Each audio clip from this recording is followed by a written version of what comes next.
know, God cannot be outdone in generosity, and I can only look back on my life and just marvel at all the grace I've received. And I think for anyone who discerns a call, God will fill them with life and love to the extent that they could never imagine.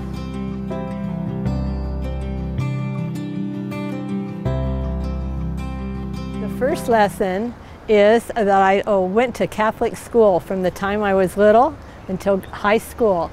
And we had a nun in every grade, and the first thing we did every day was the Mass and then a religion class. So we learned very early, why did God make us? God made us to know Him, to love Him, to serve Him in this world and be happy with Him in the other world. So this is the first lesson I learned. Why did God make us? The second lesson was that my grandfather was a mortician. And so as a little girl, I saw a lot of dead bodies in coffins. And so my second lesson was that life is very short and we have only one. The third lesson is that we were just ordinary means, but we had neighbors that were very wealthy. They had their own airplane and their own whatever, but they were not so happy. So I learned very early that wealth does not bring happiness.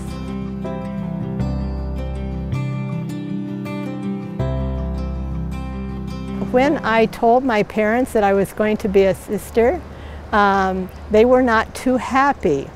My father was not a Catholic and he never went to church on Sundays.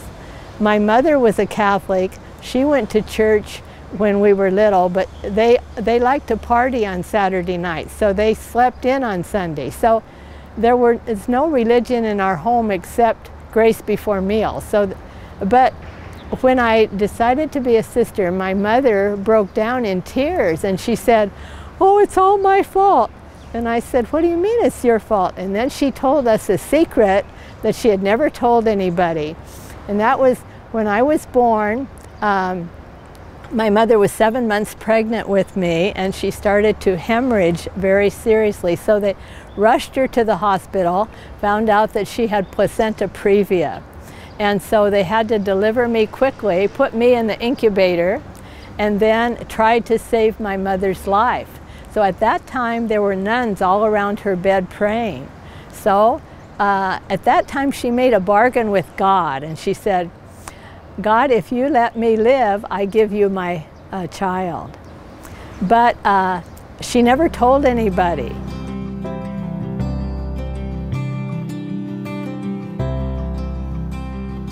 And then, 17 years later, when I decided to be a sister, she felt she was responsible. And I think she had forgotten that little bargain, and she thought God had forgotten. But God didn't forget. And I had completely free will. There was no pressure. On the contrary, there was no pressure at all to become a nun.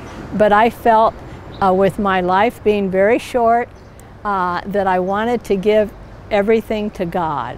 And I chose to leave my own country and go to another country because it would be, life is too easy in my country, and I wanted to give myself more totally to God in that way.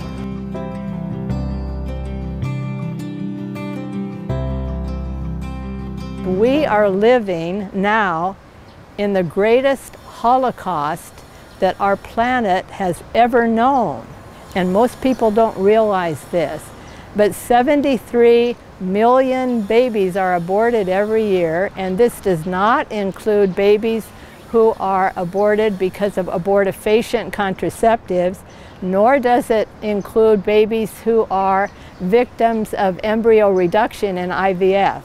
So the massive Holocaust of human life is unprecedented, and in our own country it's now seen as a woman's right and as health care. So our consciences, the very beautiful consciences that God has put in our hearts, have very gradually become numb, and we become very gradually blind, so that we're living in a darkness.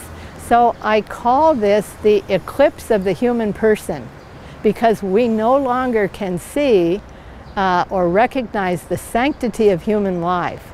So for me, the greatest, most fruitful years of my being a sister are those years where I was able to help women in crisis pregnancies to, under great pressure for abortion, to choose life.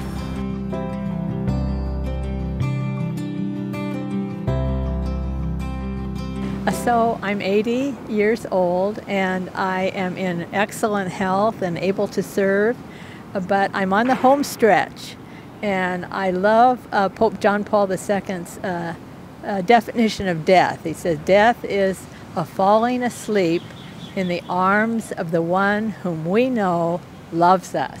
So my hope for the future is that when my time comes to return to our Father, that I would embrace this with great trust and love.